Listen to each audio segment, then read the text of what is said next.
I'm Diana McGarry. And I'm Tom McGarry. We're with Dracut Arts, and we're here to bring you a special program about drug addiction and how to take care of yourself and your loved ones. With us today is Maureen Cavanagh, who is our author in November, because she wrote a book about this very experience in her own life. Thank you so much for being with us today, Maureen. Well, thank you for inviting me. Sure. So can you tell us how you found yourself in this situation and how you dealt with it? I guess it was probably 2014. My daughter had come to me after her first year in college and told me that she had was experimenting with drugs, and that it was horrifying, and that she had tried heroin.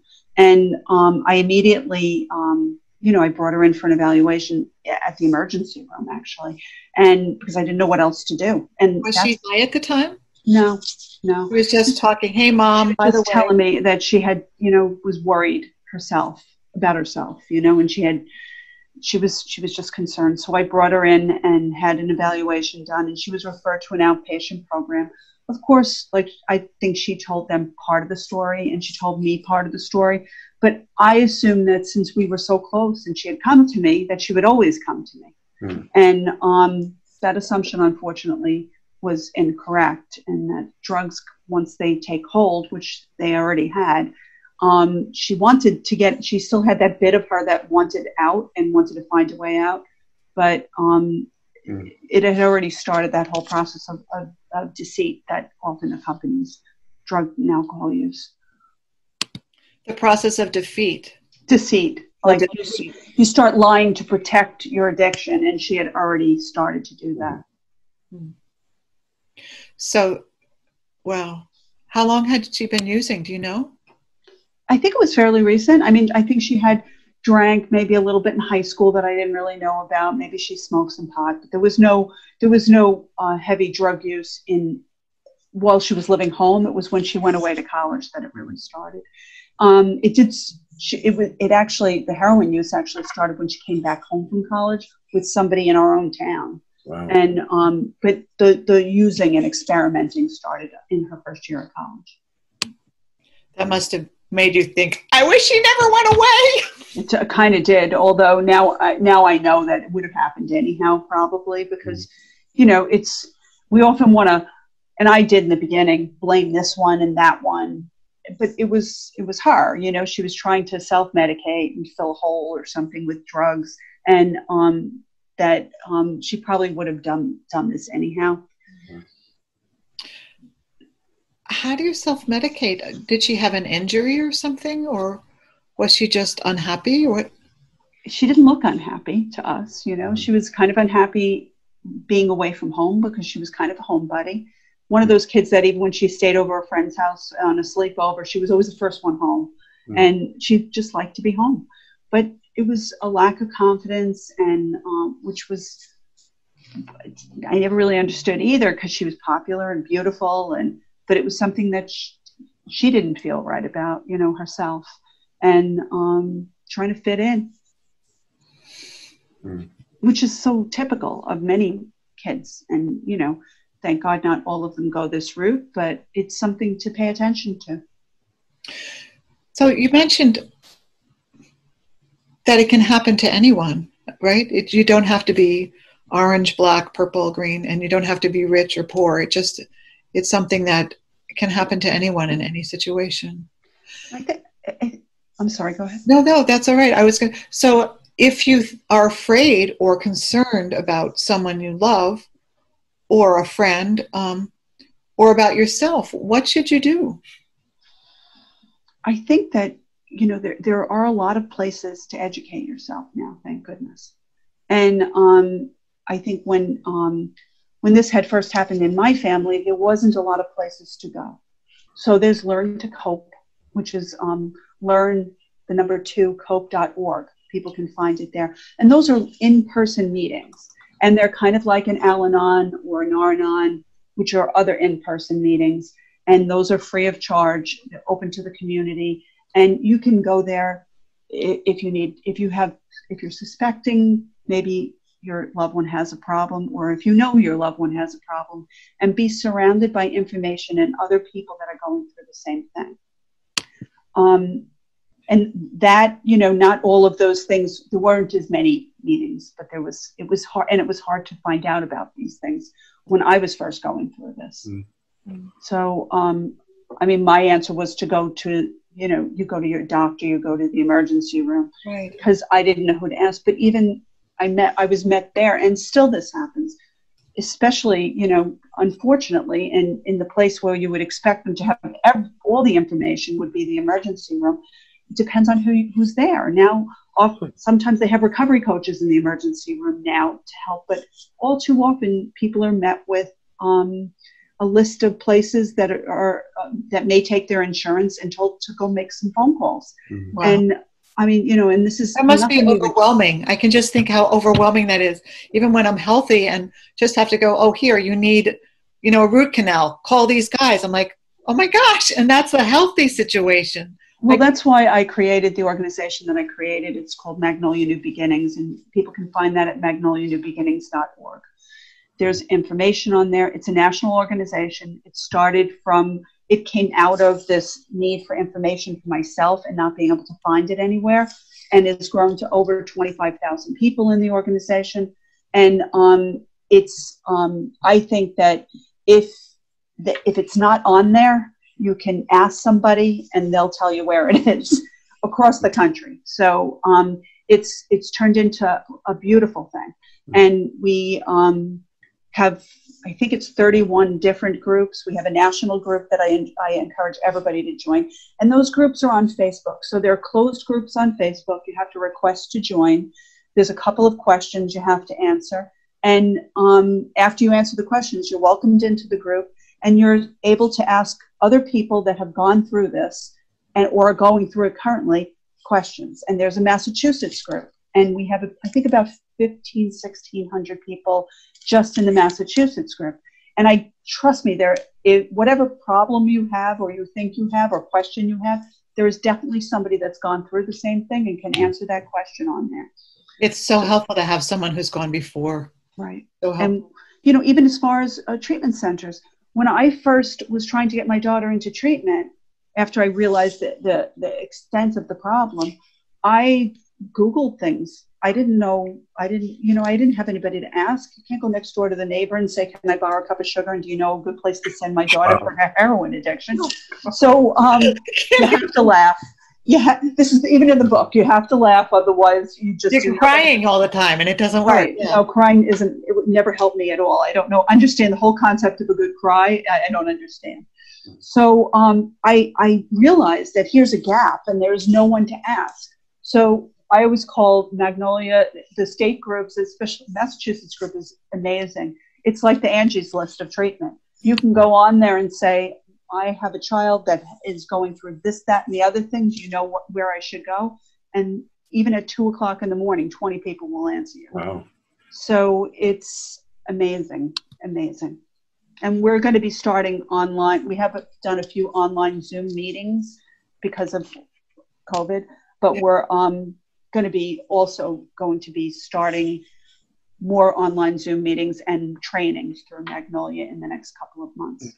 So these are not only confidential, they are online. So, and 24/7 is what you just said. 24/7. Someone's always there. Because I would wake up in the middle of the night and I would be just losing my mind because I didn't know what was happening with her. And I needed someone to talk to then, someone who understood what I was going through. And that happens all day, every day, all night, every night on that page, on those pages. So like I said, over 25,000 people across the country. In Canada, we have people from out of the country as well. How reassuring that must be, just to know you're not alone. Yes, to know you're not alone, and to know that there's hope. Because, people followed my story, and even at the end of the book, in the hardcover, I am afraid to really talk about the future. And when I first went out that first year after writing the book, I was afraid to talk about the future. It wasn't until she had about a year that I started to feel like I could even talk about her having a year, because I always had my heart in my throat. And it's not like I think, this is over, because I've watched people you know, do well for 3 years and then relapse. And it's heartbreaking at any time, but it's particularly when someone has started to rebuild their life. Well, so people I don't backslide at any time. There's no guarantee. It's just, but after it's one day at a time, right? It's one moment, absolutely. sometimes it's even 1 second at a time. But after over 40 treatment centers and 13 overdoses that brought her to the hospital, and probably another 13 that she didn't go to the hospital, there's I feel like every day I have with her is one extra day, and I make the most of every single minute of it. I feel incredibly blessed and lucky, because the difference between me and the other 72,000 people that we're losing a year, which is staggering. If you think about Gillette Stadium. I can't even wrap my head around that. Think about Gillette Stadium, completely full. Yeah. Every person in there, not being with a family member necessarily, being with somebody they may or may not know, and all of these people having mothers and fathers and sisters and brothers, all of those people dying of an overdose in 1 year. And that's what it looks like. So it's staggering. It's staggering. So we have this, did you know that 9 out of 10 people with addiction starts using before they are 18? And that everyone thinks it's not my child. Yeah, that's the 3 most dangerous words in the English language as far as I'm concerned. Because I don't think I was one of those parents that thought my child could do no wrong, but I certainly did not see this coming, because she, you know, was an amazing young person with lots of things that she was looking forward to doing. And none of them was, you know, spending years doing heroin and being in and out of treatment and jail and everything else. So there's, you know, the trauma that happened to her. She calls it the yets. If people would only get help before all the yets happened, she hadn't been arrested yet. She hadn't been, you know, in treatment yet. She hadn't been overdosed yet. All the yets. And it's hard to explain that to somebody who's in the middle of it, but she does a pretty good job of that. This I find to be, I mean, this I think smacks you in the head as far as I'm concerned. And when I do presentations, to high schools in particular, I always, or to, you know, family members, I always use this, because you can look at the signs of early drug use and the signs of suicidality, 2 things that everyone worries about when they have an adolescent, and then compare it to typical adolescent behavior. And you can see why people miss the signs. Because we don't want to think our child is doing drugs. And because, and I do anyway. Right. Yeah. And I do think that, you know, people take this as as personal, something, as they didn't do something right. So they don't tend to look at it. They, you know, they look at it and they think, well, this is just their mood swings. And yeah, okay, so they're, you know, changed friends and they're cranky and all these things. But that also sometimes looks like early drug use. So we're now in 2020, but the last decade we lost 500,000 Americans to opioids. That's horrible. Why are we not doing more is really because we know what to do. We're just not doing it. It's not like this is some big mystery. We have to, from the time our children are very young, in the schools and out of the schools, build resiliency. We have to teach them how to cope with their emotions and do that in a very direct way. And there are programs to do that. We're just not doing it. And then we have to also, when somebody is having trouble, whether it's a mental health issue or whether it's early beginning drug use, we have to embrace them, and we have to put them in long-term treatment. You don't get treated for something for 14 days and go away like this. It just doesn't happen. And we're not doing those things. We're doing the quick and easy, and the quick and easy doesn't work. And I don't know why it's taken this many people to learn that. And it will be 72,000 or more in 2020 because of all the isolation that has happened with COVID. I was wondering about that because suicide has gone up right now. Yep. And so is overdose. I mean, you know, it's just when we're just not handling this problem. I had heard that insurance doesn't really cover enough of recovery, that people aren't in a recovery house, is that what you call it? I'm sorry, for long enough. And they also need to be in a halfway house. And you really have to build up a whole different support system, right? Because if you've come in and most of your friends are also using, and that's the way they know how to cope, right, either by denial or by use, then you don't want to go back with those people because they're not going to teach you new skills. Well, yeah. And I mean, you know, what other disease do we have to reinvent our whole lives? I mean, and this is a disease, whether people like to hear that or not. It's been classified as a disease since 1950 something. So this is nothing new. And it changes the structure and the function of the brain. So that's why it's a disease. So it does do that. Yes, it starts with something somebody does to set off that chain reaction. But so do a lot of diseases, you know, too much sugar, smoking, lots of diseases start off like that with a choice. What we do is we put people in detox, and then if they're lucky, they go on to clinical stabilization. In Massachusetts, we're very fortunate to have mass health treatment centers, but not everybody gets to go to even the next part after those first 7 days. And then after those next 14 to 21 days, people should be going to a safe, solid, secure place to live for whatever 6 months to a year, where they learn how to get out into the community, make strong, sober support friends, deal with the urges and the cravings that they'll have, and basically change their whole life. And that doesn't happen overnight. It certainly doesn't happen in 7 days. No, certainly not. Yeah. I've heard some horror stories actually about how there'll be a treatment center right next door will be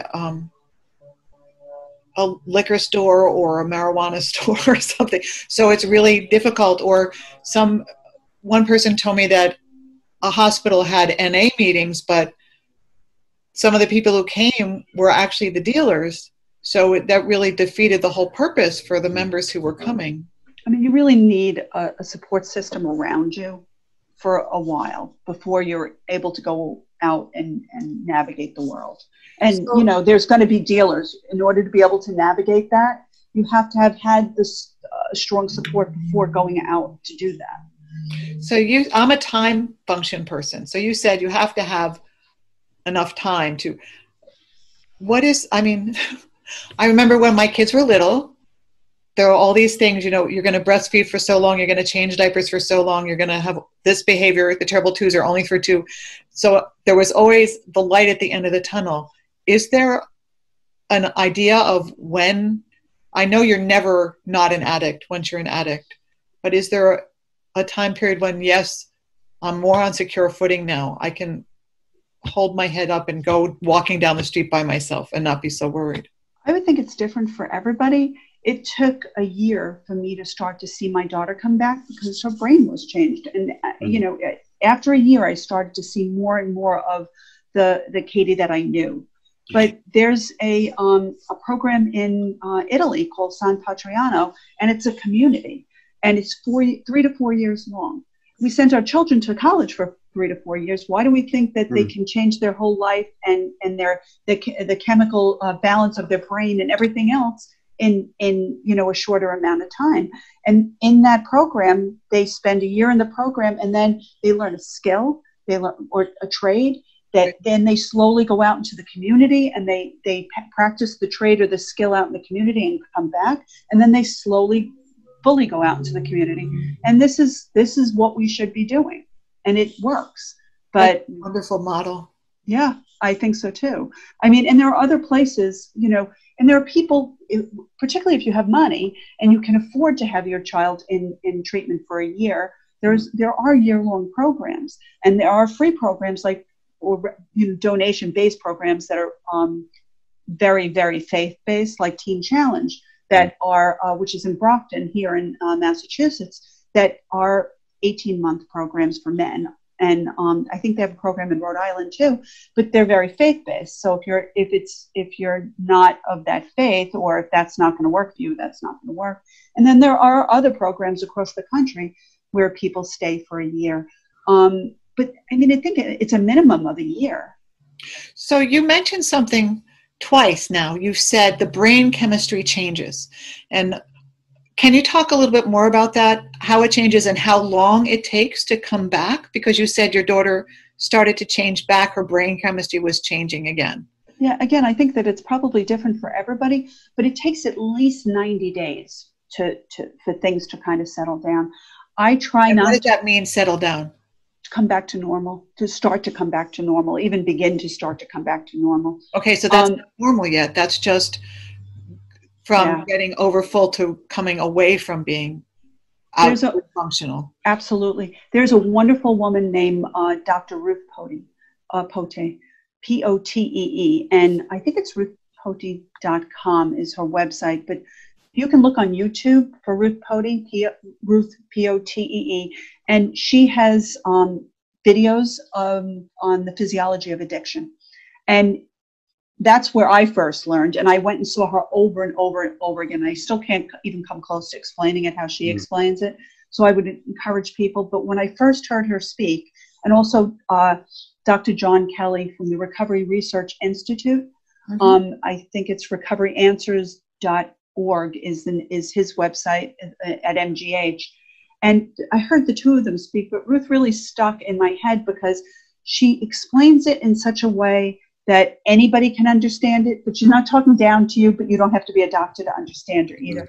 And she speaks all over the place. She's spoken all over Massachusetts, and she records these presentations, and she also will give you her presentation for free if you email her and say, I want a copy. And so will Dr. Kelly. But they talk about what happens to the brain chemistry and what parts of the brain are affected. And in a nutshell, it's that, you know, those basic parts of the brain that cover decision-making and executive functioning, and the parts of the brain that are a reward center, and the parts of the brain that drive the responses that are integral to life, like breathing and stuff like that. So it tricks the brain into making you feel like I have to use in order to live. Right. I mean, so this is actually happening in this person's brain. So if they overcome that, in my mind, they're probably some of the strongest people in the entire world. But that's also why it's so difficult. And that's also why you can't love this out of a person. You can show them as much love as you possibly can when they're going through this, because that does help. But you can't make them do anything. And they're not doing anything to you either. That's what I try to get parents to understand when I speak to them. That, there's Ruth. She's amazing. And so it's really important for people to understand when they're going through this, that this is not anything they did wrong, but it's also not theirs to fix. That they can put all the support in and let the person that they love know that there is nothing that can make them stop loving them, but that they're going to have to, part of this is going to have to be their own journey. And it's hard for parents because we don't want to accept that. We want to fix things for our children. It's also being really clear. I don't like you right now, but I really love you. And the love isn't going anywhere. Yeah, we don't like what they're doing, but we do love them. And there's nothing that will change that. And that's why I am not a proponent of the tough love idea of cutting people off, because if you understood really what was going on in a person's brain and the chemical changes in their brain, structural, functional changes in a person's brain, you would not be able to do that because they're not completely in control of what they're doing. Well, hopefully those websites will help people understand it more. And you're talking about it and bringing that forward as part of the problem, because often people just think it's a matter of willpower. Yeah, I mean, the stereotype I have, if somebody is addicted, that's a moral failing on their part, but it's really a disease. And if a child becomes an alcoholic or a drug addict, that's a failing on the part of the parents. But neither of those is true. No. But our society, I think, still partly acts and believes that that's the case. And it keeps a lot of parents from getting help for themselves. And I think that, or even seeing it. When we're seeing it, we just can't believe it because we know we did everything we could possibly do. So, I mean, as a child, I grew up with two parents that had a substance use disorder. And I always thought that if they loved me enough, they would have stopped until I watched my daughter go through this. And then I realized that had nothing to do with it. Yeah. And I know way too many people that have lost their children, and no one ever regrets letting their child know that they love them every single opportunity, but they do regret not talking to them if they lose them in this way. Wow. And like I always say, luck. That's all. The only reason I still have my daughter today, and it is just today. So, I mean, I pray every day that it continues, and I think it will, but I never know. But nobody really knows, right? Well, I want to put this up again. The new Magnolias, I think, is there a phone number on here? Goodness. There is at the top, I believe, the phone number. And people can reach me that way too. Or they can email address, so they could email you. They can email me, or they can get me on the phone. I'm a kind of a one-man band here, so I'm usually the person that answers the phone. But I always tell people that, I will always answer a call from a parent too. I'm happy to give them information on where to find treatment, on how to get into the group, on other places they can look for assistance. We have a really good resource in Massachusetts. It's called alliesinrecovery.net. And on that page, there is a way to find craft training, which I'm craft trained. It's a therapy modality. And if you go onto that website, alliesinrecovery.net, there's a place that asks for a promo code. And in Massachusetts, we have a grant so that if you put in your zip code, anybody can access it for free. Here we go. Is addiction ripping your family apart? Right. So I think you have to join, and then when you join, you have to, and you can always, if you don't want to get the emails, you can always unsubscribe.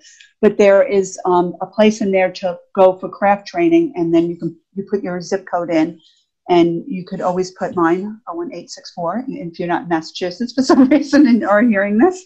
And you can go in there and you can view the craft trainings, which is very helpful. I mean, craft was done a long time ago, and it's a little bit out of date there. They are down there in the Learning Center.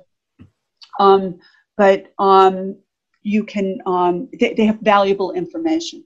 And I periodically do family recovery coach training, and it's a 3-day training. And I do that.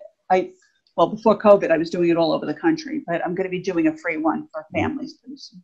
That's wonderful. And here, it's because of COVID, membership now is free for families and individuals.